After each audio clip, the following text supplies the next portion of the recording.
తమ గ్రామ శివారులో ఎలాంటి ఫార్మ పరిశ్రమ భూ పరిశీలన చేయొద్దంటూ రైతులు ఆగ్రహం వ్యక్తం చేశారు. మెదక్ జిల్లా మాసాయిపేట మండలం అచ్చంపేట, హక్కింపేట, రామంతపూర్ గ్రామ శివారులో ఫార్మ పరిశ్రమల నిర్మాణం కోసం స్థలాలను పరిశీలించడం జరిగింది. జిల్లా జాయింట్ కలెక్టర్ మరియు రెవెన్యూ సిబ్బంది. అనంతరం అచ్చంపేట, హక్కింపేట గ్రామాలకు చెందిన రైతులు, నాయకులు మాట్లాడుతూ తాము వ్యవసాయం సాగు చేసుకునే భూములు ఎలాంటి పరిశ్రమలు నిర్మించొద్దంటూ రైతులు వెల్లడించారు. ఆర్డీఓ జె చంద్రారెడ్డి, తహసీల్దార్ సిబ్బంది, రైతులు పాల్గొన్నారు.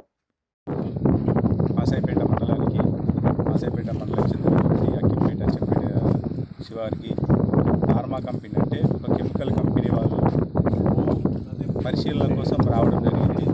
ఆ విషయం నాకు తెలిసింది. దాన్ని ఏ రకమైన అధికార దృష్టికి తీసుకెళ్ళి ఇక్కడ పెట్టడం కరెక్ట్ కాదని చెప్పడానికి మేమందరం వచ్చినాం. ఫార్మా కంపెనీ కాకుండా గ్రౌండ్ వాటర్ ఒకటి, కంట్రోల్ ఒకటి, జేసీ గారు ఒకటి, ఎంఆర్ఓ గారు, స్థానిక అధికారులందరూ వచ్చారు. వాళ్ళందరికీ కొండపోచమ్మ వాటర్ వస్తుంది. మా మండలం మొత్తం నదీ పరివాహక ప్రాంతం కంప్లీట్గా క్యాచ్మెంట్ ఏరియా, మా అంతా గ్రౌండ్ వాటర్ అంతా పొల్యూషన్ అవుతుంది.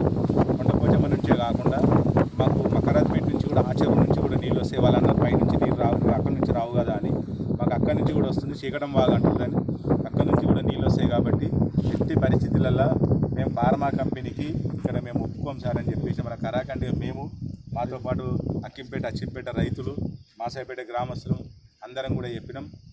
వాళ్ళు కూడా ఒక మాట ఇచ్చారు, మీ అభిప్రాయ సేకరణ చేయకుండా మేము ఎట్టి పరిస్థితులలో ముందుకెళ్ళమని అని చెప్పారు. దాన్నే అట్నే చేయమని చెప్పినాం సార్. ఇంకేదన్నా మా గ్రామం మీద, మా ఏరియా మీద అభివృద్ధి చెందాలనే ఆలోచన ఏదైనా ఉంటే పొల్యూషన్ లేని కంపెనీస్ దునియాలో మస్తున్నాయి. కాబట్టి అది పెట్టి మాకు ఎంప్లాయ్మెంట్ కల్పించి మా అభివృద్ధిలో మీరు భాగస్వాములు కమ్మని వాళ్ళని మేము కోరినాం. దాన్ని కూడా వాళ్ళు సరే అన్నట్టుగా అన్నారు. అది సరే అయినా కాకపోయినా ఎట్టి పరిస్థితుల్లో పొల్యూషన్ కంపెనీ అనే మాటనే మా మండలంలోకి రావద్దు అని చెప్పేసి మేము సవినయంగా గ్రామస్తులందరి తరఫు నుంచి, మా మండలి తరఫు నుంచి ఒక గ్రామ ప్రజాప్రతినిధిగా నేను జేసీ గారికి విన్నవించుకోవడం జరిగింది.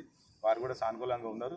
అది అభిప్రాయ సేకరణ, ఇదేం కాదు, ఇది అనుకుంటే వేరే అభిప్రాయ సేకరణే కాదు సార్, ఈ ఆలోచనే మానుకోమని చెప్పేసినాం మేము.